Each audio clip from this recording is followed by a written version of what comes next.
Viral জ্বরে নাকাল নগরবাসী, হাসপাতালে বাড়ছে রোগীর চাপ, পর্যাপ্ত বিশ্রামের পরামর্শ।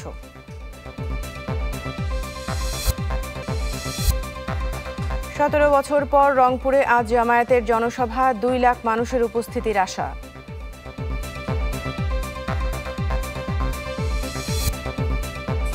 পাবনার সাথিয়ায় বাস ট্রাকের সংঘর্ষে নিহত 3 চালক ঘুমিয়ে থাকায় দুর্ঘটনা, জানালো পুলিশ।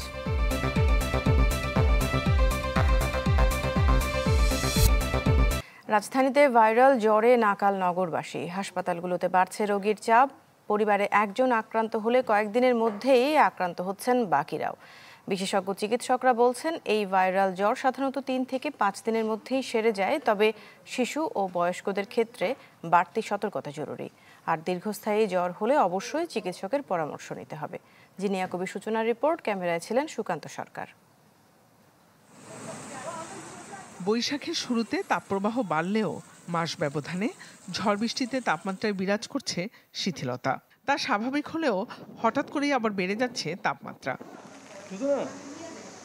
এমন অবস্থায় হাসপাতালগুলোতে মৌসুমি রোগী বাড়ছে প্রতিদিন। আমি যখন ভর্তি হইলাম, হাসপাতালে এলাম, তখন আমার ছেলে, নাতি, বউ সবারই জ্বর, ঘরে ঘরে এখন এইভাবেই জ্বর। এইবার বেশি মনে হচ্ছে, এবারের মতো তো আমি দেখি না, এবার অনেকই এরকম হচ্ছে। আর শরীর ব্যথা, অনেক ব্যথা করে। বাচ্চাদের খাওয়া দাওয়ার মুখে রুচি থাকে না, শরীর অসুস্থ, দুর্বল, বাচ্চারা তো আর কিছু বলতে পারে না। জনস্বাস্থ্য বিশেষজ্ঞরা বলছেন, নতুন কোনো ভাইরাস নয়। আপাত দৃষ্টিতে তারা মনে করছেন এটি ইনফ্লুয়েঞ্জা, যদিও ছোঁয়াচে বলে সতর্ক থাকার জোরালো পরামর্শ তাদের। দ্রুত এক বাড়িতে অনেকে আক্রান্ত হচ্ছে। ইনফ্লুয়েঞ্জা ভাইরাসের এটা একটা বৈশিষ্ট্য, এটা খুব দ্রুত ছড়ায় এবং এক বাড়িতে একজন আক্রান্ত হলে সবাই আক্রান্ত হয়। এক স্কুলে একটা বাচ্চা আক্রান্ত হলে অনেক বাচ্চা আক্রান্ত হয়। একটা মার্কেটে কেউ হাঁচি কাশি দিলে অনেকে আক্রান্ত হয়, আমরা বুঝি না। বিশেষজ্ঞ চিকিৎসকরা জানান, আবহাওয়া পরিবর্তনের কারণে অনেকেই এমন জ্বরে আক্রান্ত হচ্ছেন। আতঙ্কিত না হয়ে হালকা খাবার, বিশ্রাম আর পরিচ্ছন্নতার দিকে নজর দিতে হবে। খাবারের দিকটা অবশ্যই নজর রাখবে, নিজের দিকটা খেয়াল রাখতে হবে। ঘেমে গেলে ঘামটা মুছে দিতে হবে। বাচ্চাদেরকে, বয়স্কদের খেয়াল রাখা যে তারা আসলে ঠান্ডাতে আক্রান্ত হচ্ছে কিনা। চিকিৎসকের পরামর্শ না, চিকিৎসাটা শুরুতে নেওয়া।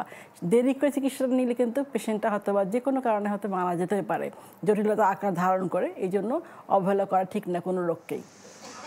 ভাইরাল জ্বর সাধারণত 3 থেকে 5 দিনের মধ্যে সেরে যায়, তবে শিশু ও বয়স্কদের ক্ষেত্রে বাড়তি সতর্কতা জরুরি বলছেন চিকিৎসকরা। জিনিয়া কবির সূচনা, চ্যানেল 24, ঢাকা। বছর ঘুরে বেদনার ঝড় হয়ে ফিরছে জুলাইয়ের হারিয়ে যাওয়া একটি নিষ্ঠুর হত্যার গল্প। তবে এর মাঝে কিছু মৃত্যু মানুষের মনে রেখে গেছে গভীর ক্ষত। রাজধানীর গ্যান্ডারিয়ার স্কুল শিক্ষার্থী শাহরিয়ার খান আনাস তাদেরই একজন। শহীদ হওয়ার আগে লিখে যাওয়া চিঠি দুমড়ে মুচড়ে দিয়েছে প্রতিটি বিবেককে। জসিমউদ্দিনের ক্যামেরায় শফিকুল ইসলামের রিপোর্ট। মা, আমি মিছিলে যাচ্ছি, আমি নিজেকে আর আটকে রাখতে পারলাম না। একদিন তো মরতে হবেই, তাই মৃত্যুর ভয় করে স্বার্থপরের মতো ঘরে বসে না থেকে সংগ্রামে নেমে গুলি খেয়ে বীরের মতো মৃত্যু অধিক শ্রেষ্ঠ। শহীদ সন্তানের চিঠিটা পড়ে শেষ করতে পারলেন না মা। 1 বছর পরেও মাতৃহৃদয়ের ক্ষতটা যে ভীষণ দগদগে। তো অবশ্যই আমি ওর দিকটা থেকে আমি গর্বিত, কিন্তু আমি নিজে লজ্জিত মা হিসেবে যে আমি এমন দেশে আমার সন্তান জন্ম দিছি, যে দেশটা আমার সন্তানকে নিরাপত্তা দিতে পারে নাই। জুলাইয়ের উত্তাল দিনগুলোতে শিক্ষার্থীদের মৃত্যুর মিছিল ক্ষত বিক্ষত করেছিল 10ম শ্রেণীর শাহরিয়ার খান আনাসকে। তাই তো বাবা মায়ের বারণ ধরে রাখতে পারেনি প্রতিবাদী সেই কিশোরকে। 5 আগস্ট ভোরে রাজধানীর গ্যান্ডারিয়ার বাসা থেকে না বলে বেরিয়ে যায় সে। চানখারপুর এলাকায় সংঘর্ষের এক পর্যায়ে পুলিশের বুলেট এফোড় ওফোড় করে দেয় আনাসের বুক। যেন চিঠিতে লেখা কথাগুলোকে সত্যি করে আনাস বেছে নিয়েছিল গর্বের সে মৃত্যু।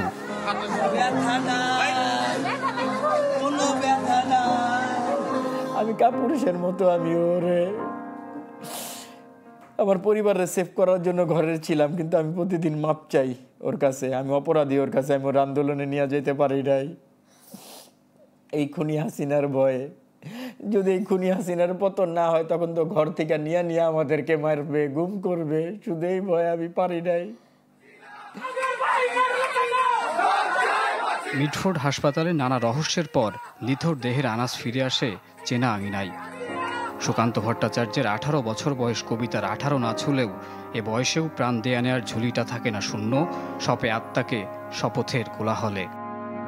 স্কুলে যখন একটা বাধা পাঠ করায় যে দেশের সেবায় সর্বদা নিয়োজিত থাকব, দেশকে একটা শক্তিশালী রাষ্ট্র হিসেবে গঠন করব, সেই বাধাটা সে পূরণ করে গেছে। সকালে অফিসে যাওয়ার জন্য যখন আমি কবরের সামনে যাই, দুইটা প্রজাপতি আইসা খুব খেলা করে। প্রতিটা দিন আমি চিন্তা করি আর মারে বলি যে আমার আনাসটা আমি যেভাবে রাখছি এইভাবেই আছে, আমি কবরটা খুঁড়ে ওরে বের করে নিয়ে আসি। প্রতিটা দিন চিন্তা করি।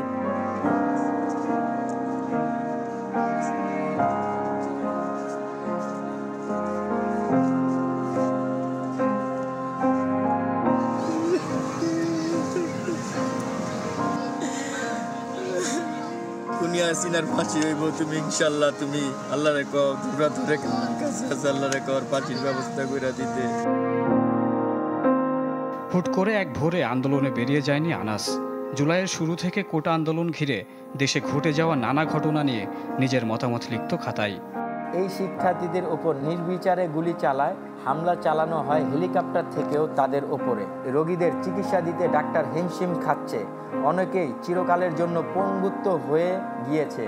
শহীদদের মধ্যে আবু সাইদ, মুগ্ধ, এদের মৃত্যুগুলো মর্মান্তিক, অনেক বেশি। আমাদের সবাইকে একত্রিত হয়ে সরকারের বিরুদ্ধে সংগ্রাম করতে হবে। জুরাইন কবরস্থানে দাদির কবরে শায়িত জুলাই বিপ্লবের অকুতোভয় আনাস। আদরের নাতির রক্তাক্ত মরদেহ সেদিন কোলে করে এনেছিলেন নানা সাইদুল রহমান। পাহাড় সম সেই কষ্টের ভার আজও সইতে পারেন না তিনি। যেই দায়িত্বটা বড়দের ছিল, সে দায়িত্বটা আমাদের পক্ষ থেকে, পরিবারের পক্ষ থেকে, জাতির পক্ষ থেকে সে দায়িত্ব পালন করে গেছে। চিঠিতে আনাস লিখেছিল যে অন্যের জন্য নিজের জীবন বিলিয়ে দেয় সেই প্রকৃত মানুষ। বলেছিল যদি বেঁচে না ফিরি তবে কষ্ট না পেয়ে গর্বিত হয়েও। Shafiqul Islam, channel 24, Dhaka. July August গণ অভ্যুত্থানের সব খুনির বিচার, প্রয়োজনীয় সংস্কারের পর নির্বাচন সহ 4 দফা দাবিতে রংপুরে জনসভা করবে জামায়াতে ইসলামী বাংলাদেশ। দুপুরে রংপুর জেলা স্কুল মাঠে শুরু হবে জনসভার মূল আনুষ্ঠানিকতা। এতে 2 লাখ মানুষের সমাগম হবে বলে আশা দলটির নেতৃবৃন্দের।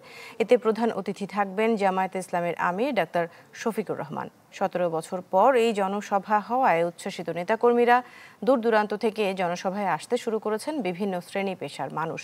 এই জনসভার মাধ্যমে রাজনৈতিক অঙ্গনে নতুন বার্তা দিতে চায় জামায়াতে ইসলামী। বলছে এটা একটি বৃহত্তর আন্দোলনের সূচনা।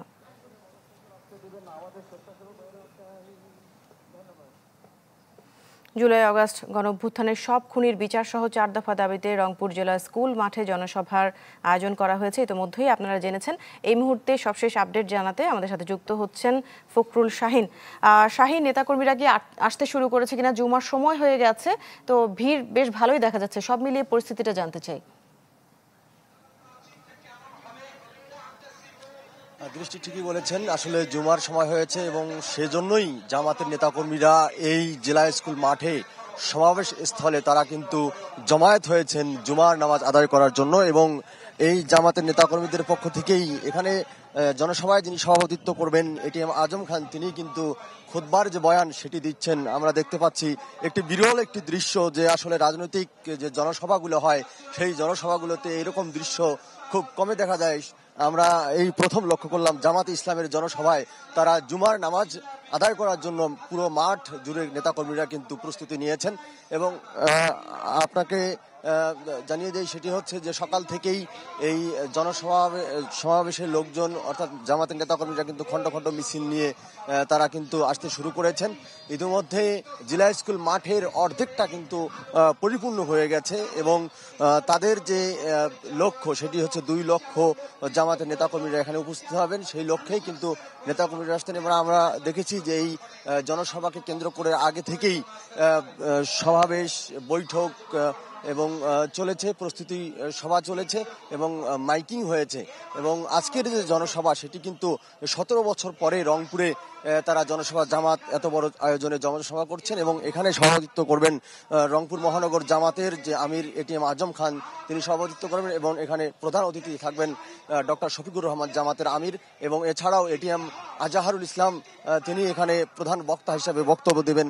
এবং আমরা দেখেছি যে সকাল থেকেই এখানে জনসভা স্থলে বিভিন্ন রংপুর বিভাগের বিভিন্ন জেলা থেকে, বিভিন্ন থানা থেকে, বিভিন্ন উপজেলা থেকে, বিভিন্ন ওয়ার্ড থেকে নেতাকর্মীরা তারা কিন্তু খণ্ড খণ্ড মিছিল নিয়ে তারা কিন্তু এসেছেন এবং এই জনসভাকে কেন্দ্র করে আমরা নগরীতে একটি সাজ রব লক্ষ্য করেছি। আমরা সকাল থেকে দেখেছি যে জামাতের যে স্বেচ্ছাসেবকরা আছেন তারা কিন্তু নগরীর বিভিন্ন মোড়ে মোড়ে অবস্থান নিয়ে তারা শৃঙ্খলার দায়িত্ব পালন করছেন। এই জনসমাবেশ যেন সুশৃঙ্খলভাবে পালিত হয় সেজন্য কিন্তু তারা দায়িত্ব পালন করছেন এবং এই জনসভাকে কেন্দ্র করে বেশ কয়েকদিন ধরে কিন্তু উজ্জীবিত এই জামাতের নেতাকর্মীরা। তো একটু পরেই নামাজের পরেই আসলে মূল আনুষ্ঠানিকতা শুরু হবে এই জনসভার। তো এই ছিল এখানকার সর্বশেষ দৃষ্টি। জি শাহিন, ধন্যবাদ আপনাকে আমাদের সাথে যুক্ত হওয়ার জন্য। পরবর্তী আপডেটের জন্য আমরা ফিরবো আবার আপনার কাছে।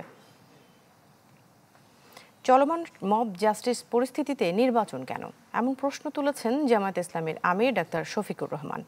নীলফামারীর সৈয়দপুর বিমানবন্দরে এমন প্রশ্ন তোলেন তিনি। লালমনিরহাটের পাটগ্রামে মব সহিংসতার উদাহরণ দিয়ে বলেন, নির্বাচনী পরিবেশ তৈরির জন্যই সংস্কারের প্রস্তাব এসেছে, অবশ্যই সংস্কারের পর ভালো নির্বাচন করতে হবে। বলেন, জামায়াত ইসলামী সবসময় মবের বিপক্ষে।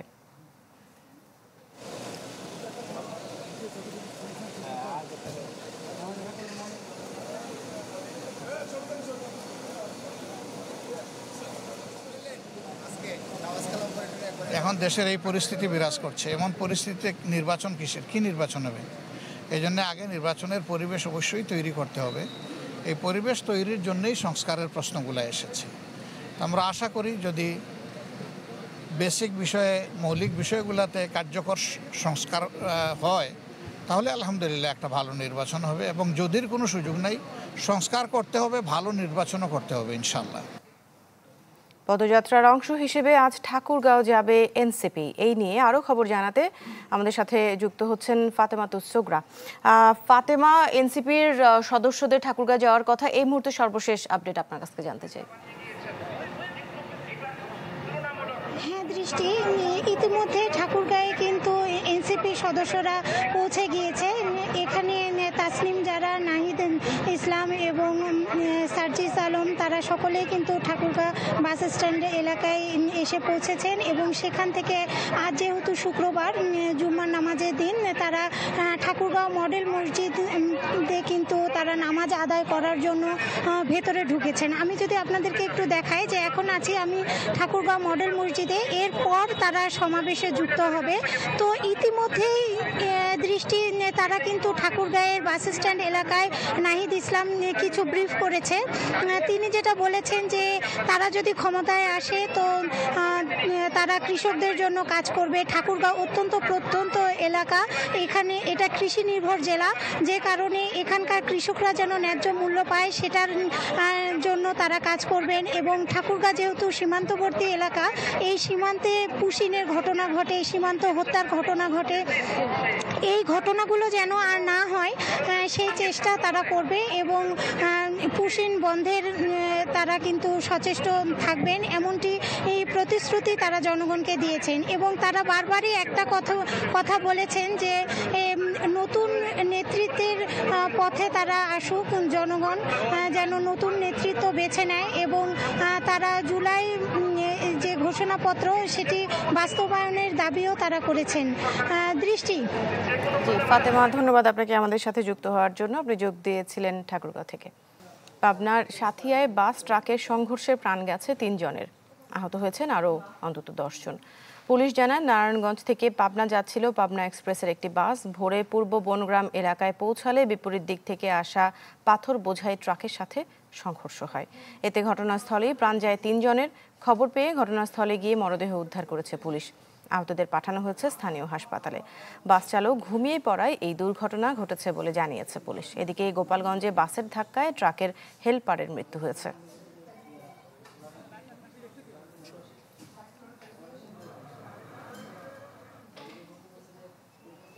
কুমিল্লার মুরাদনগরে নারীকে ধর্ষণের পর নিপীড়ন ও বিবস্ত্র করে ভিডিও ছড়িয়ে দেওয়ার মাস্টারমাইন্ড শাহপরানকে গ্রেফতার করেছে র্যাব।